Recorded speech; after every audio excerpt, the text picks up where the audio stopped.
mo kami kung paano bubuksan ang aming isip at puso upang tanggapin itong dakilang handog na laging nakalaan at gusto mong ibigay sa amin. Kayo po ang mangaral, mangusap, magpagaling sa mga sakit ng aming isip at damdamin, at kayo po siya, Panginoon, ang maitaas sa aming kalagitnaan. Be our preacher, our teacher, and healer, Father. We seek you in the name of Jesus, your Son, our Lord, our Savior and friend. Be and stay happy. Happy ba kayo? Sana totoo, ha? And do you stay happy?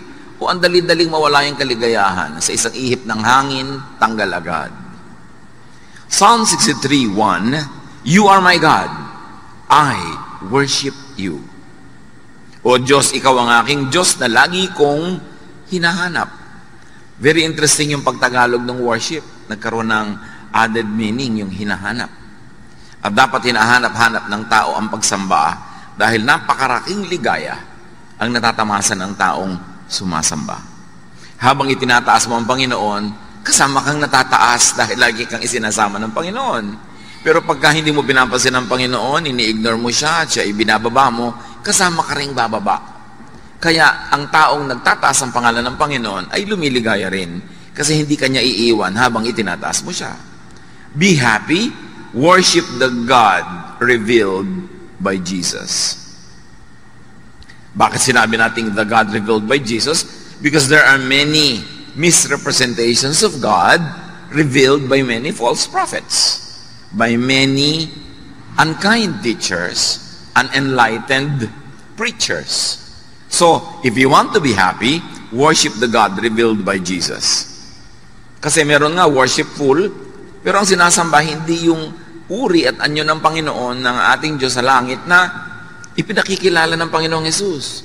Kaya ang pagsamba tuloy nagiging oppressive, nagiging restrictive, at nagiging dahilan ng marami pang mga lungkot at takot. Bakit yung imahe ng Ama na ipinapakilala ni Jesus ang dapat nating sambahin at makilala? Because Jesus is the true and faithful image of God. Walang iba nahihigit kay Jesus bilang pinakamalinaw na imahen, pagpapakilala ng Ama sa langit. Colossians 1:15, si Kristo ang larawan ng Diyos na di nakikita. Ang Diyos ay di nakikita. Sa Old Testament, pag nakita mo ang Diyos, mamamatay ka. Pero ipinakita ni Jesus, nakikita na tuloy ang Diyos sa pamamagitan ni Jesus. A distorted image of God was presented by the Pharisees. And it continues to be presented by many teachers and preachers. A distorted image of God. Kaya pinagbabawal ng Diyos ang paggawa ng mga Diyos-Diyosan. Hindi lang itong mga rebultong kahoy o bato. Ito yung mga rebultong nasa loob ng isip ng tao. Yung kinakatahan ng isip natin na itsura, karakter ng Diyos na mali naman. So maraming imahen, hindi lang yung physical na pinanggigigilan ng mga Bible-based Christians. May mga imahen na nasa loob ng utak, doon nakaukit.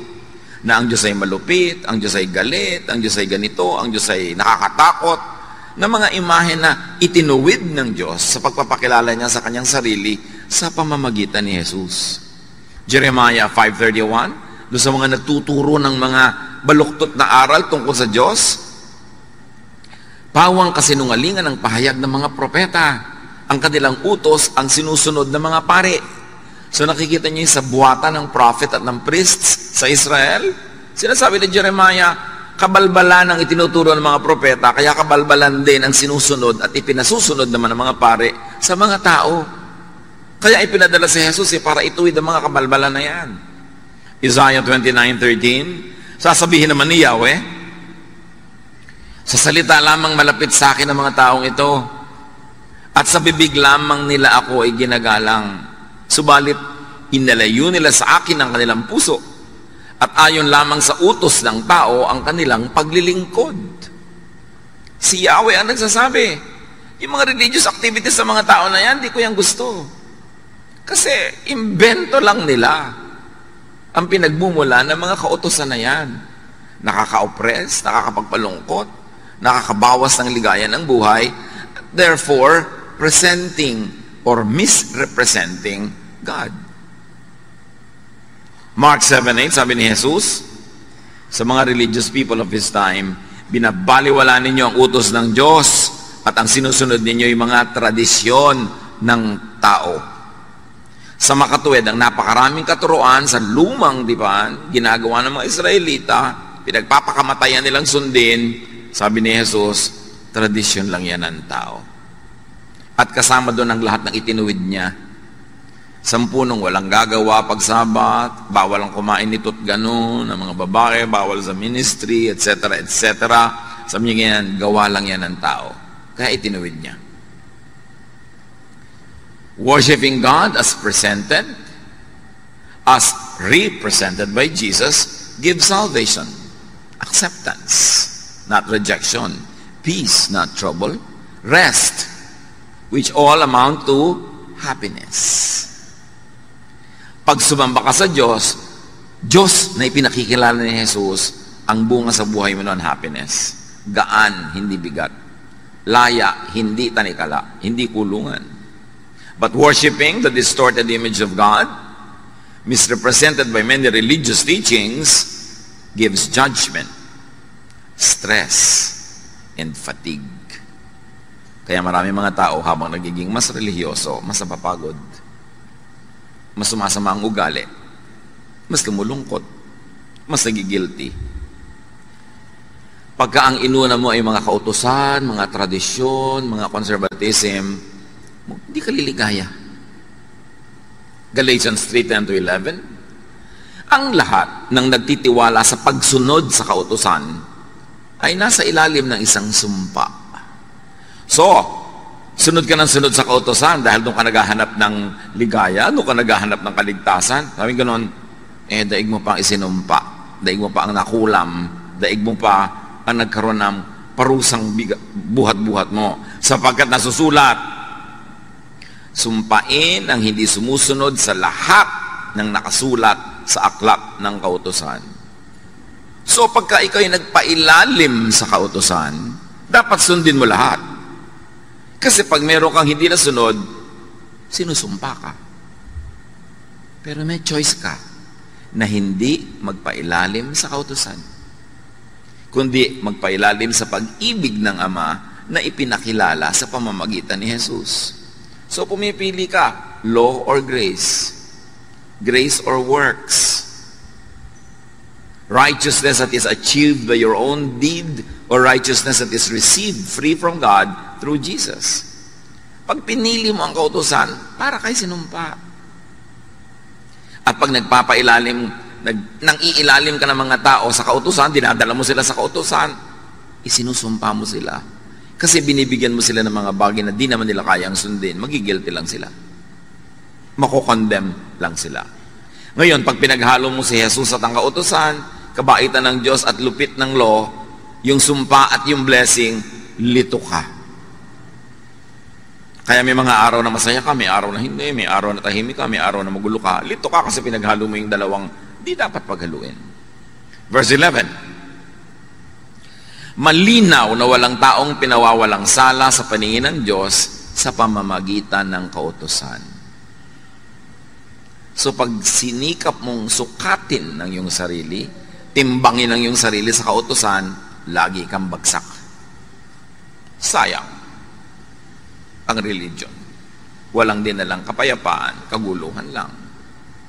Matthew 23:2 and 4, sabi mismo ni Jesus, ang mga tagapagturo ng kautusan at ang mga Pariseo, ang kinikilalang tagapagpaliwanag ng kautusan ni Moses.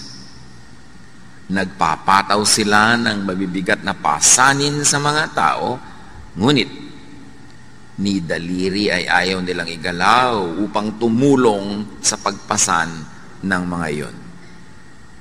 Pag sumunod ka daw sa mga Pariseo at yung mga modern versions nila today, kasi sinasabi nila, tagasunod sila, tagapagpaliwanag ng utos ni Moses, dinadaganan kanila ng ubot ng bigat na dalahin at hindi kanila tutulungan sa paghihirap mo. In fact, dadagdagan nila yun ng pag-uusig at paghuhusga tuwing kulang ka. Lagi ka namang kulang. So, lagi kang pagod. So, be happy. Worship God as He represents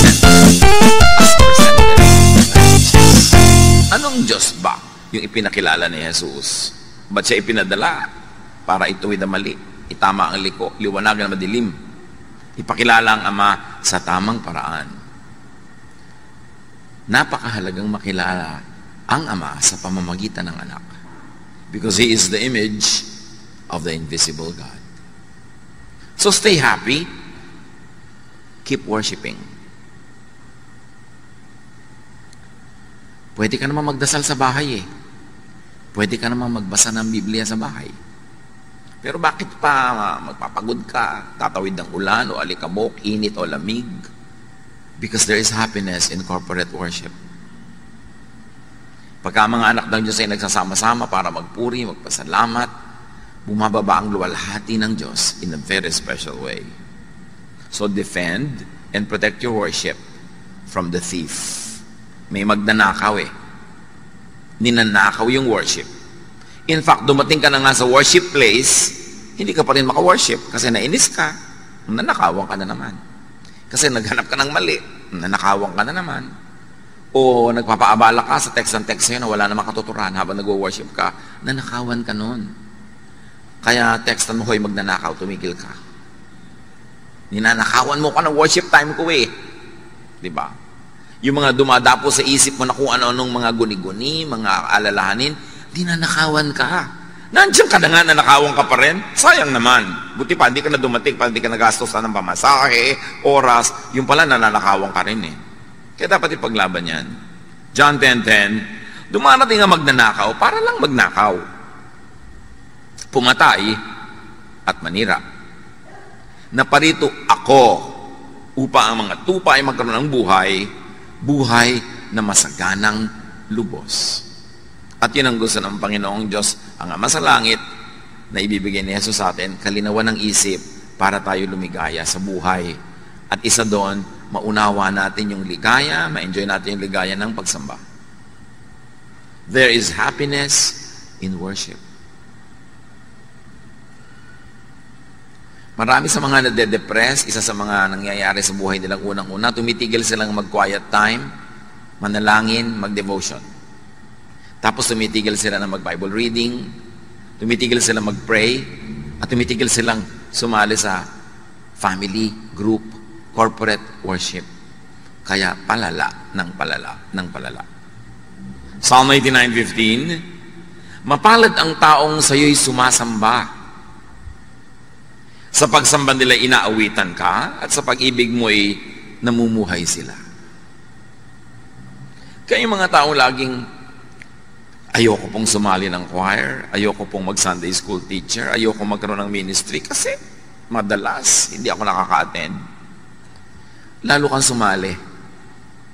At mas mahigpit yung leader mo ng pag-check ng attendance, pinandidilatan ka na halos maglaglag ang mata niya pag late ka, blessing yun sa'yo. Kasi nauobliga kang dumating. Kasi pag dumating ka na, ikaw na yung mabe-bless. Alam niyo yung pagdalo sa mga gawain ng Panginoon?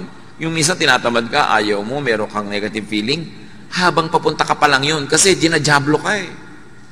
Pero pag nandun ka na, ang totoo nun, nagpapasalamat ka na, ay salamat, dumating na ako. At pag pauwi ka na, nagpapasalamat ka, salamat, ipinaglabang ko to, kasi meron talaga ako na pala. Yung struggle, sa papunta lang yun. Doon kayo dapat magwagi. Kasi talagang nanakawan ka. Psalm 63:1, in my heart, I long for you, as I would long for a stream in a scorching desert. At ang ginawa dito ang halintulad ay usa na nagtatatakbo ng ubod ng bilis sa napakainit na desyerto. Kaya as the deer panted for the water, so my soul longs after thee. Panted, ibig sabihin nun yung humihinga ng ubod ng bilis kasi uhaw na uhaw, pagod na pagod. As the deer pants for the water. Hindi yun isang piraso ng pantalon. Buntong hininga yun. So, napaka-importante kasi sabi niya, para akong usa, uhaw na uhaw ako pag malayo ako sa iyo. Ikaw ang tubig ko, ikaw ang aking living water. So, can you imagine kung gaano uhaw yung mga taong hindi sumasamba? Pero madalas hindi nila alam na yun ang dahilan ng pagkauhaw nila. So worship lifts God up, and in the process, the worshiper is also lifted up. Sabi, bakit po ba natin itinataas ang pangalan ng Panginoon? Ganun po ba siya ka-proud? Gusto lagi tinataas, no? Pag itinataas mo siya, nahihila ka rin niya pataas. Ikaw ang nakikinabang. Pag pinupuri mo siya. Kasi pag pinupuri mo ang Panginoon, nabubuhay sa iyo yung mga pamana sa iyo ng Panginoon. Yung karakter mo na galing sa Kanya, yun ang nang umiiral, yun ang nangingibabaw. Kaya aangat ka at liligaya. Pero pag pinupuri mo sa lifestyle, sa salita, sa buhay mo ay ang dyablo, yung mga karakter ng dyablo na nasa iyo rin, ang mabubuhay. Ang siyang mangingibabaw at mananaig, kaya magkakata-dyablo ang buhay mo. Kaya napakahalaga nung pinipili mo ang iniangat, ang Panginoon. In our hearts, there is a God-sized vacuum that only God can fill. Alam niyo naman yung vacuum. Pero sa puso natin, may vacuum yan. May vacuum for kotse. Pag nagka-kotse, lumigaya ka. Sige. May vacuum for love life. Pag nagka-love life, lumigaya ka. May vacuum for pera. Nagka-pera ka, lumigaya ka. Pero ang pinakamalaking vacuum sa puso ng tao ay yung para sa Diyos. At liban na lang na nandun ng Diyos, kahit mapuno lahat yung ibang vacuum kanina, nagka-kotse ka, nagka-love life ka, nagka-bahay ka, nagka-pera ka, pag wala yung Panginoon sa vacuum niya, hindi ka maligaya. Pero pag ang Panginoon nandun na sa vacuum niya, kahit yung iba wala pa, maligaya ka na rin. Dala ka na. There is a God-sized vacuum that only God can fill. And a lot of that is filled in corporate worship. Kaya ipinaglalaban natin yun eh. Pwede naman tayo mag-worship na lang kanya-kanya, sa kanya-kanya mga sulok-sulok, gilid-gilid. Why rent a big place like this and pay for electricity and water and everything? Because we need a place where we can all worship together. Because God is delighted in worship that is comprised of many people, His children. At sa worship na yun, hindi lang yung nagkakakanta ka, nagdadasal, nagkakakilala kayo, nagkakatulungan, nagmamahalan kayo. Yun pa ang dapat ma-achieve. Kaya merong corporate worship.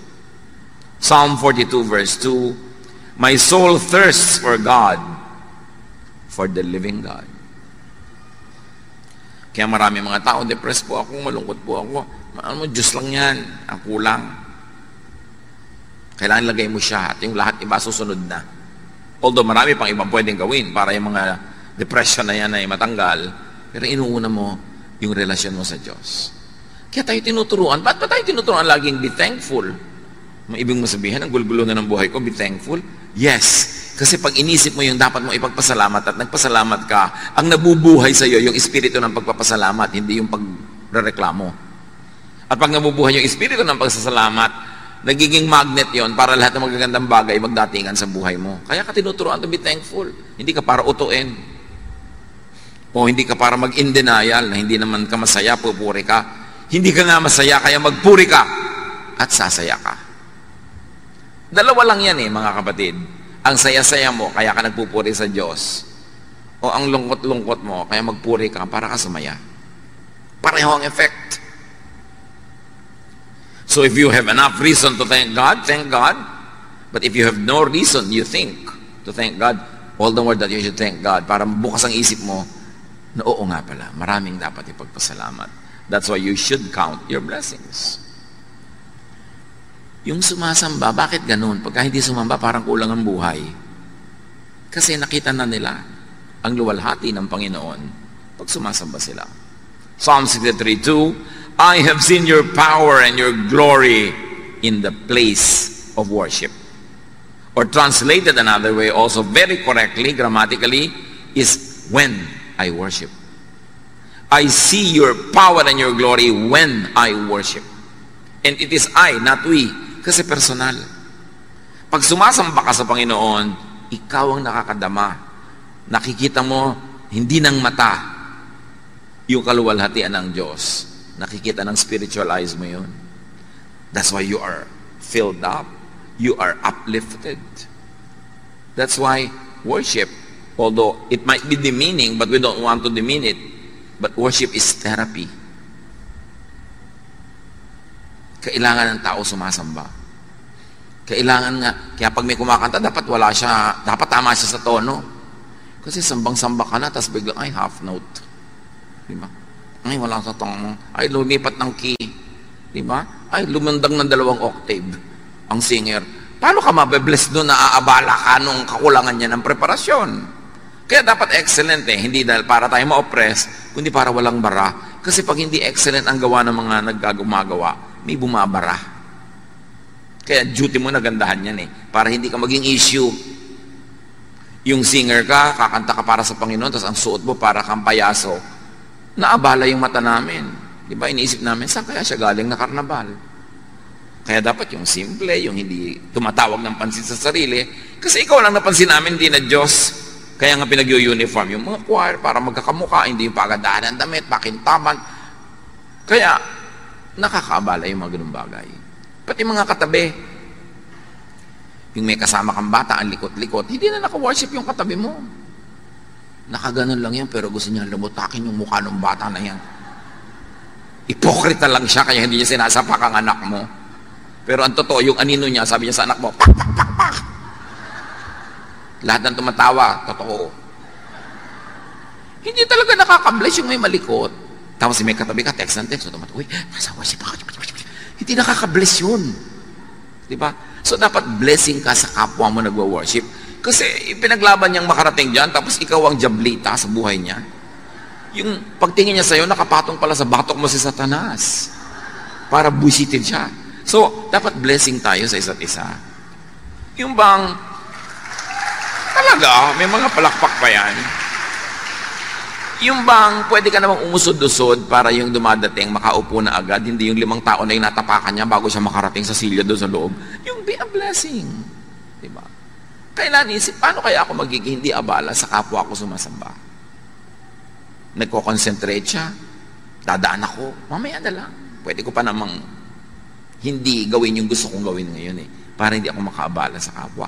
Because when we are at worship, God is in His holy temple. And that temple is not a building, the temple is our heart. At dapat hindi yun nagugulo. Psalm 63:3, your love means more than life to me, and I praise you. Yun, Panginoon, ang mahalaga sa akin, yung pagmamahal niyo. At pag worship ako, nagpe-pray ako, nagpapasalamat ako, lalong lumilinaw sa akin na mahal niyo nga ako. At habang lumilinaw yun, nagiging positive ang pananaw ko sa buhay, lalo namang dumadating sa akin ng mga positive things. So value God's love as life, as more than life. And you celebrate God's love at worship. And remember, ang topic natin is how to be happy, and we focus on one very powerful way to be happy. Be worshipful. Stay happy. Psalm 63:4-5. As long as I live, I will pray to you. I will sing joyful praises and be filled with excitement like a guest at a banquet. Masaya. So dapat iniiwan sa labas ang lahat ng mga cares, mga worries. Pupunta ka ba lang sa worship, itapon mo na yung mga nagpapaalala sa'yo, gumugulo sa'yo, para nakalagay ka sa tamang lugar. Put yourself in a path of blessing. At hindi lang sasama-sama tayo, may individual and personal worship pa. Psalm 63:6, I think about you before I go to sleep, and my thoughts turn to you during the night. Sabi mo, siguro, wala pang Netflix nun, kaya niya nagagawa yan. Kaya may Netflix, kaya wala. Kaya may YouTube, kaya wala. Dapat i-reserve niyo sa Panginoon ang last 30 minutes of your waking hours. Kung matutulog ka ng 9:30, dapat 9 o'clock, wala nang ibang bagay, sa Panginoon ka na nakikipag-usap, nakikipagniig. Huwag mong punuin ang lahat ng oras mo ng lahat ng pagod, panood, isip, text, computer, kasi walang natitira sa Diyos. Sabi niya, I think about you before I go to sleep. Can you imagine that? Kung ganong lalim at sarap ng tulog ang mangyayaring bunga niyan, my thoughts turn to you during the night. So think of God before going to sleep, and think of God in your sleep. Kasi ang natutulog lang naman katawan, yung isip gising pa, nananaginip pa nga yun, di ba? Kung ano pa pinag-iisip ng isip. At kung kayo merong problemang hindi nyo alam ang solusyon, may tanong na hindi nyo alam ang sagot, may pasya kayo na hindi nyo mapagpasyahan, bago kayo matulog, sabi nyo, Lord, ibigay nyo po sa akin habang tulog ako para pagising ko nandun na. It works. But you have to think of God before you go to sleep. You have to dedicate your sleep to God. Psalm 63, 7 to 8. You have helped me, and I sing happy songs in the shadow of your wings. I stay close to you, and your powerful arm supports me. Deep happiness, joy is in dwelling in the house of the Lord. And that house is not always a physical house. Most importantly, it is your mind. Make your mind, make your thought the habitation of the divine.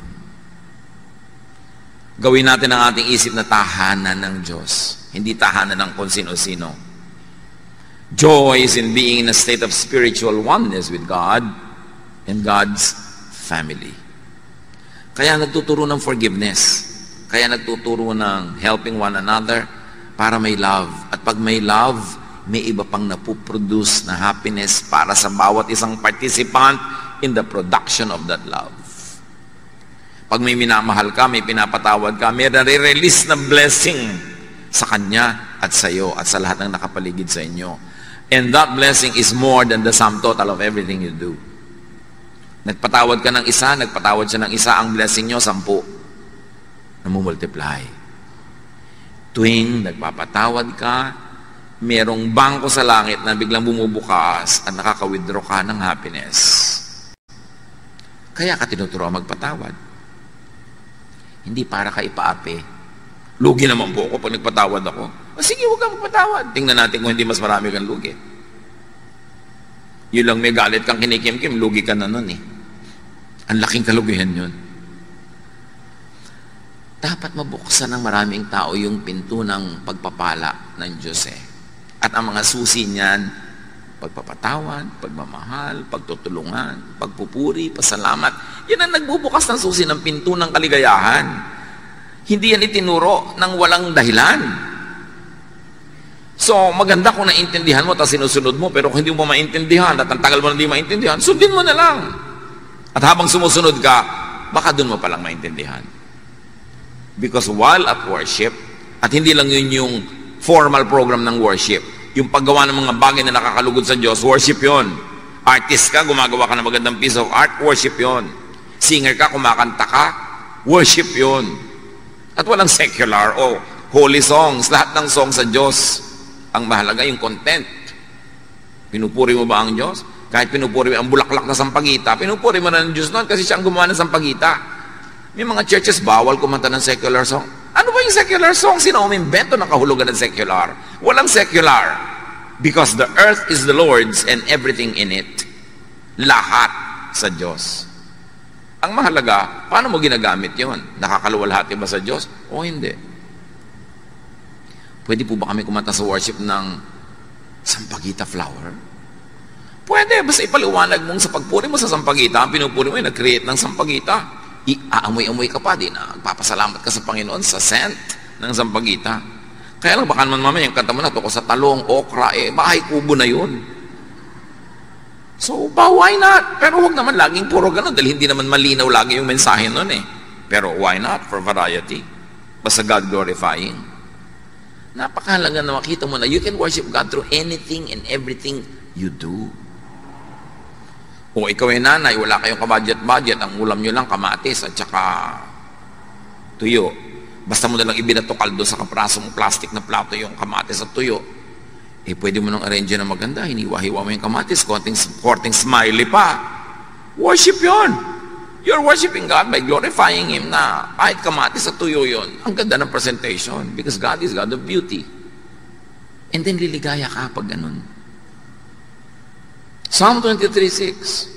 Surely your goodness and love will follow me all the days of my life, and I will dwell in the house of the Lord forever. Again, it's not a physical house. Pag yung goodness mo, yung love mo, nakikita sa buhay ko at ginagawa ko araw-araw, daig ko pa ang nasa templo araw-araw. Because my life and my lifestyle becomes your temple. Therefore, with anything and everything I do, I worship. I celebrate life. I live thankfully and gratefully. Psalm 84, 1-4, how lovely is your dwelling place, Lord Almighty. My soul yearns, even faints for the courts of the Lord.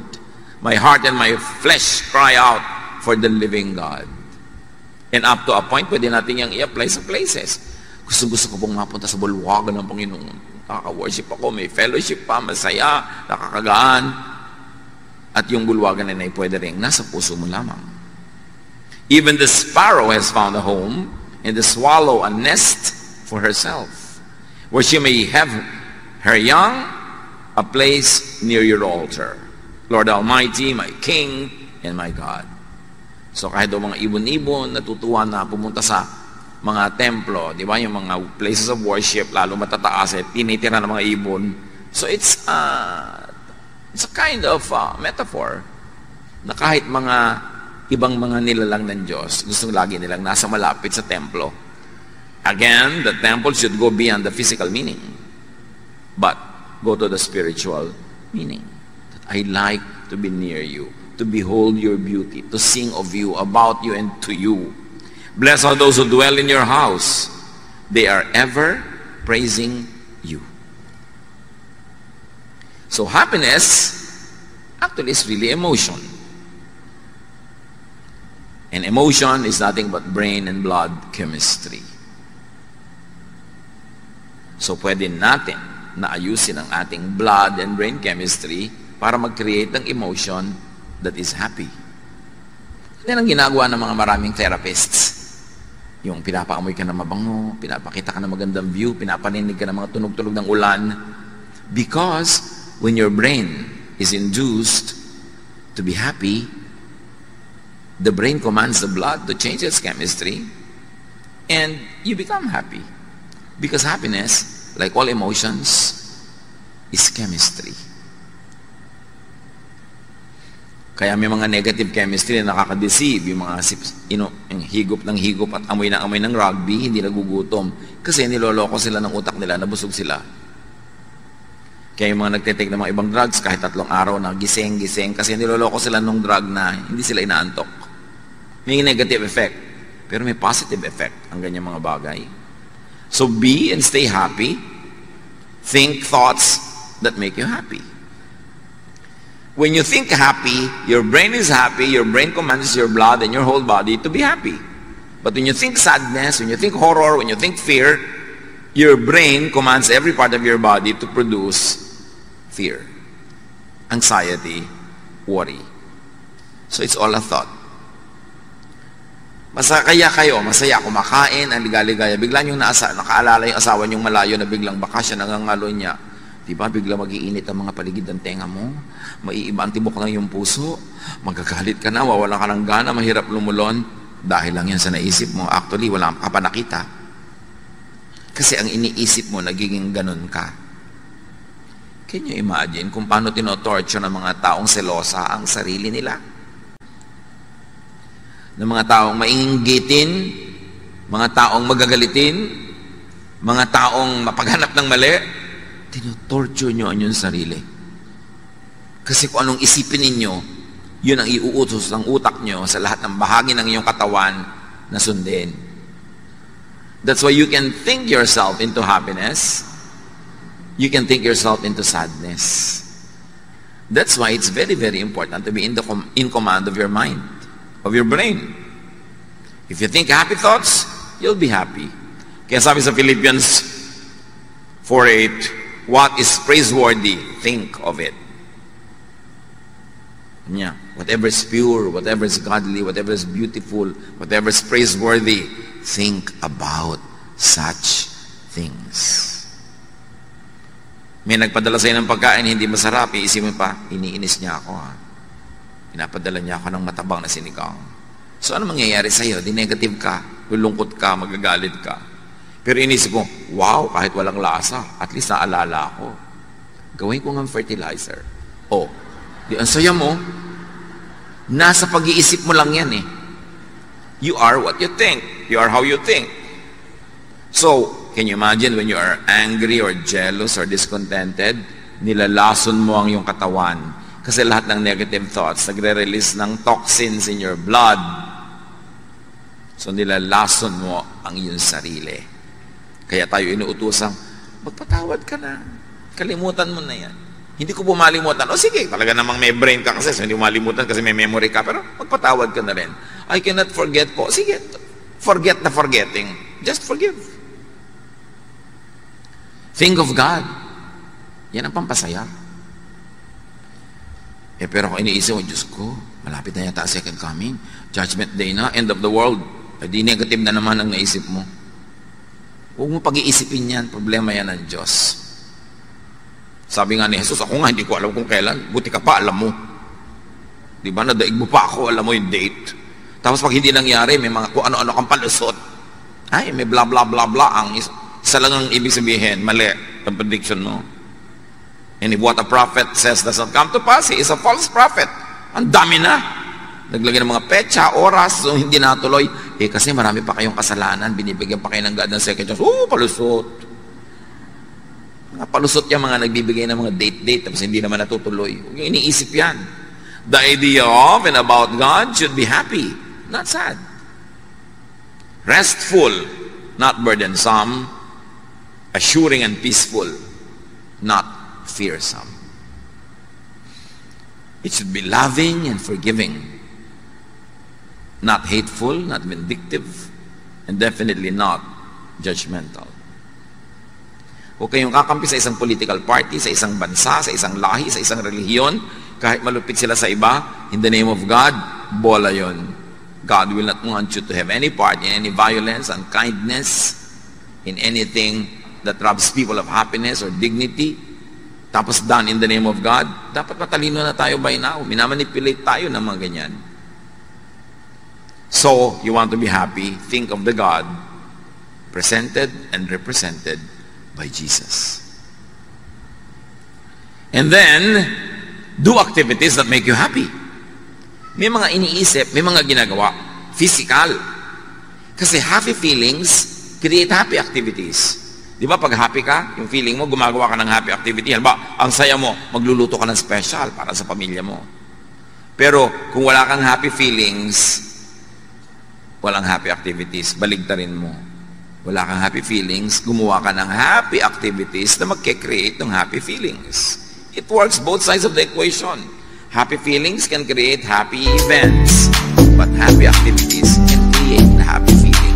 So kung wala ka ng happy feeling, gumawa ka ng happy activity, that's under your control. You can do that. And then, may iba, mare-reverse. Sasaya ka ng iba.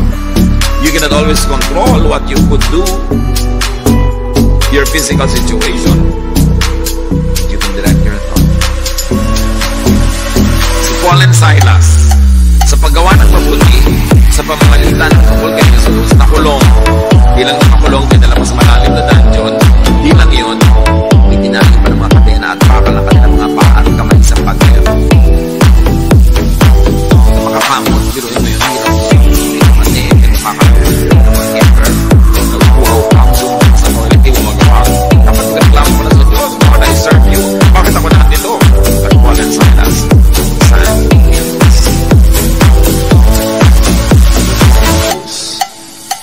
whatever it is that you are going through, you can just complain or be thankful.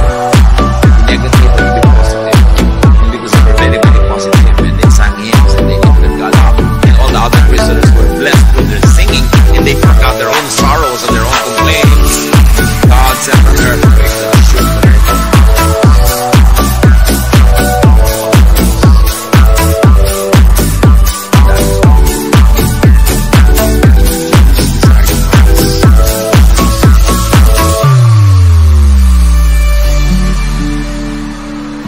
Kumbinsihin mo yung isip mo, akayin mo yung isip mo na magpakasaya at aakayin niya ang lahat ng bahagi ng iyong katawan na sumunod. Romans 12:2, be changed by the renewing of your mind. And if I may extend that, change your situation outside of you by changing the thoughts inside your mind. Because it is the thought, it is the habitation of God. The power of God can be made real in our lives.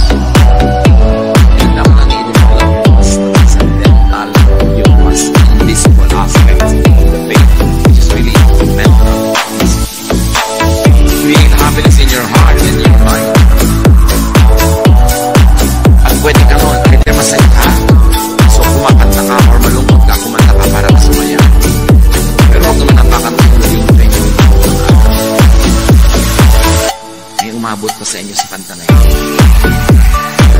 Nakakalungkot ang mga kanta. So let it make sensations of sound. Alam nyo, lahat ng buhay mo.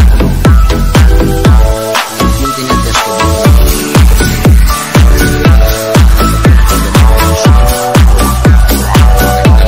Kung parang hindi mo natutulik, pero kinikinig. Kaya, turuin mo ng sound ng buhay mo. Para pa sumaya. Or sight.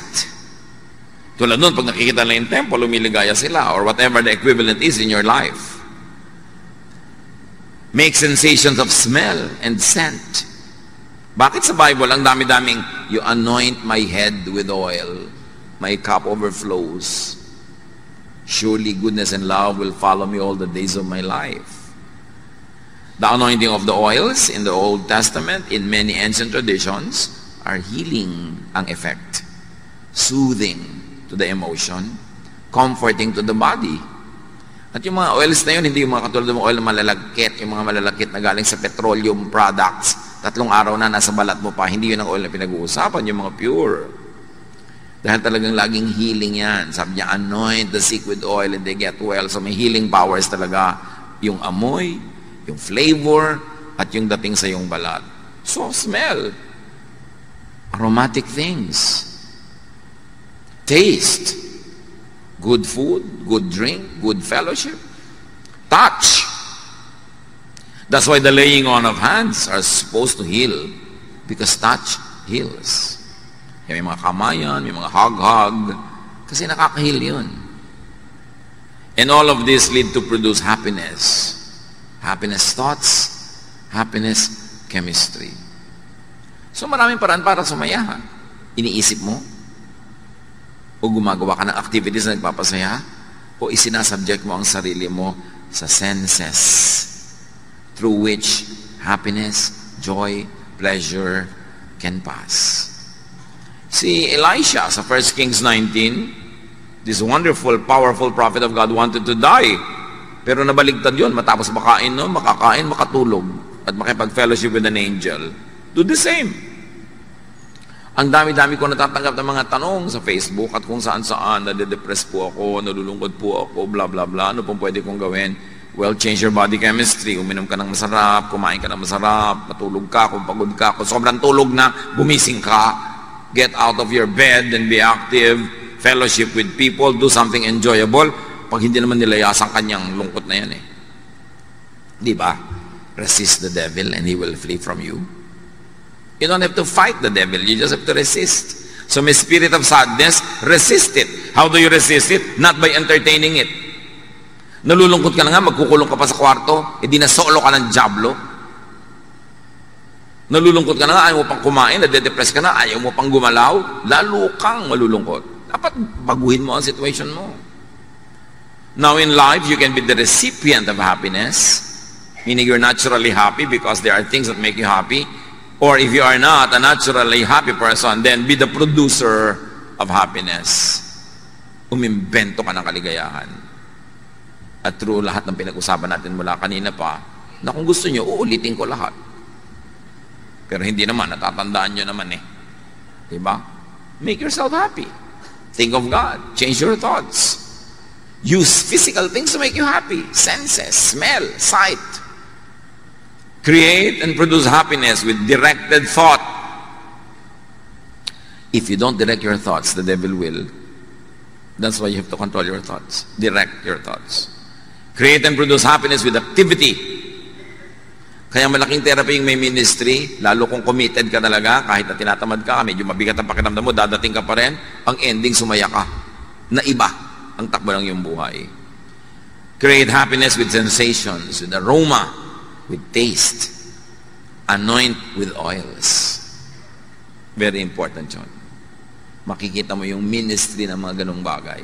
1 Corinthians 9:27, subalit pinahihirapan ko ang aking katawan at sinusupil ko upang sa kayo hindi ko ako maalis sa paligsahan pagkatapos kong mangaral sa iba. Now, bago kayo maghampas-hampas sa sarili at magpahirap, ang tinutukoy lang naman ni Pablo dito, nag-i-exercise ako ng self-control para yung goal ko mangyari. Yung katawan ko tinatamad na bumangon, ibabangon ko yan kasi ang tagal ko na nakahiga eh. Yung katawan ko gustong maging mapagsarili lamang pero lungkot naman ang bunga. Well, pipilitin ko ang katawan ko na makisalamuha, makipagkapwa, dahil baka yun ang nawawalang element sa aking buhay. Philippians 4:13, ang lahat ng ito ay magagawa ko dahil sa lakas na kaloob sa akin ni Kristo. Sabi natin kanina pat paulit-ulit, worship the God presented and represented by Jesus. What is the image of God and the image of heaven that Jesus presents? The image of heaven, the paradigm or symbolism of life that Jesus presents is a happy one. Kaya kung minsan I'm very uncomfortable with yung image ni Jesus na lagi nasa krus, para namang ilang oras lang naman siyang nasa krus, tapos forever ayaw mo nang alisin doon, nakapako na. If ever there are images in religious statuary that's very uplifting, it is the risen Christ. Ang lungkot-lungkot naman ng imahe ng crucifix eh. Tapos nasa ospital ka, nag-aagaw buhay ka na, yung pa ang nakita mo pagdilat mo, nasa heaven na ba ako? Diba? Bakit kailangan yun? Kailangan malungkot. Sasandali lang naman yung nangyari. We appreciate the meaning of the cross, but do not trap Jesus in the cross. He was there only for a few hours. Ang image na ipinapakita sa atin ni Jesus tungkol sa kalangitan, sa paghahari ng Diyos, ay makikita sa kanyang hilig magpakain. Pinakamadalas at pinakamadramatic ang mga pagpapakain ng Panginoon sa mga tao. Like, Jesus fed the 5,000 miraculously with 5 loaves and 2 fish. And then the lasting image of Jesus that we keep repeating is the Lord's Supper, eating, drinking. And the Lord was accused of eating with sinners. He was called a glutton and a drunkard. The first miracle was to produce wine at a wedding in Cana. And the parable, the symbol of heaven, symbolized by the wedding banquet, is that anyone and everyone is invited. This is all about food. This is all about sharing a fellowship. This is all about the table. This is enjoyment.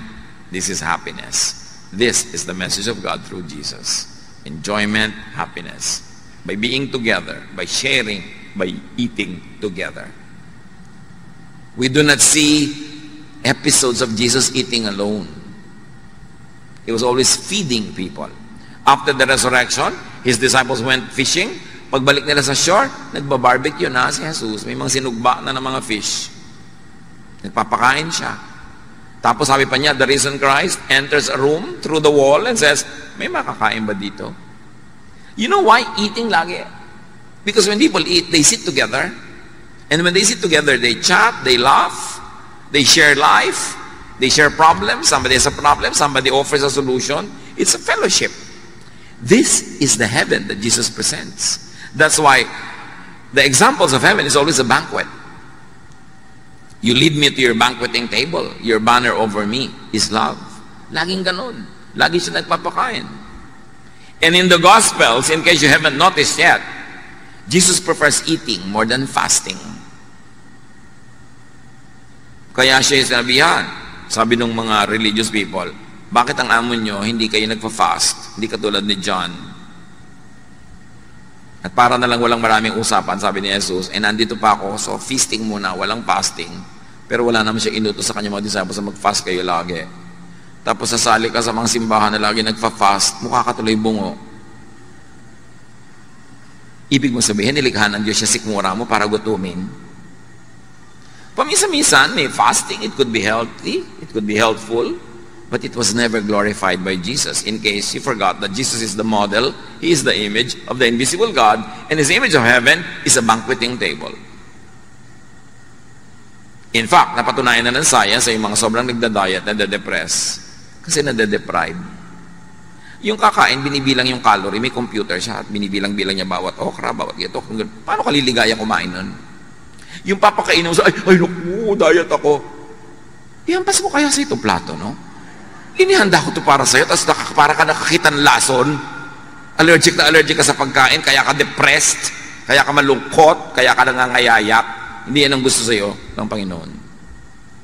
Kaya yung symbol niya lagi is feasting, the Lord's Supper, sineselebrate pa natin. Hindi Lord's Supper as in F, P. So nakita natin na kaisa-isang beses na ipinakita si Jesus na nag-fast.